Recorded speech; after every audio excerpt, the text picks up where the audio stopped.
সুন্দর তুমি ভালোবাসো ফুল, তাই সেজেছি গো ফুল সাজে। ওই যে রেডি হচ্ছি দেখেই একজন গান ধরেছেন। আর এই দিন ছিল দাদার রিসেপশন। জায়গাটি সেই মঙ্গলমী, যেখানে আগের দিনই বিয়েবাড়ি উপলক্ষে গিয়েছিলাম।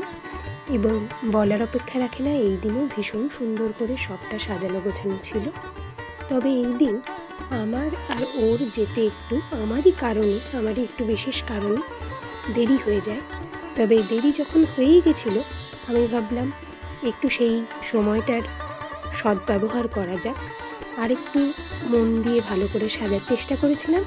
বিশেষ করে চুলটা বাঁধার সময় পেয়েছিলাম এবং চুলটা বেঁধেছিলাম। আর ওকে কিছু হলুদ গোলাপ আনতে বলায় সেগুলোকেও একটু গুঁজে দেওয়ার সুযোগ হয়েছিল। তো এই যে আবারও আমি আলোর সামনে এসে বারে বারে আটকে যাই। এই শাড়িটিও আমার ভারী পছন্দের।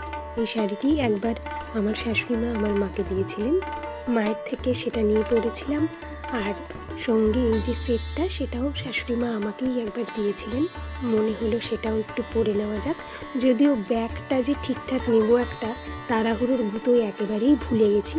তাই হাতের কাছে এইটাই ছিল, এটাই নিয়ে নিয়েছি। এবার আস্তে আস্তে আমরাও ফেরার পথ ধরলাম। বেশ খানিকক্ষণ সময় কাটিয়েছিলাম, অনেকটা রাত অবধি থেকেছিলাম।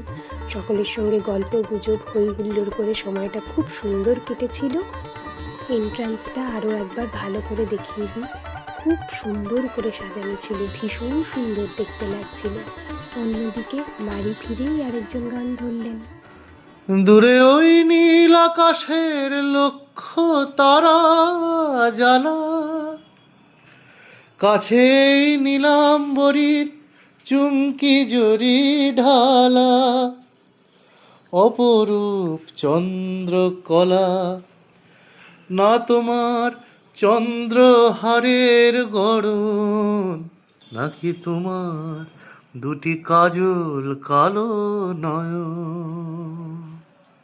নিশা লাগিল রে বাকাত নয়নে, নিশা লাগিল রে, হাসন রাজা প্যারির প্রেমে মজিল রে, হাসন রাজা প্যারির প্রেমে মজিল রে, নিশা লাগিল রে বাকাত নয়নে, নিশা লাগিল রে।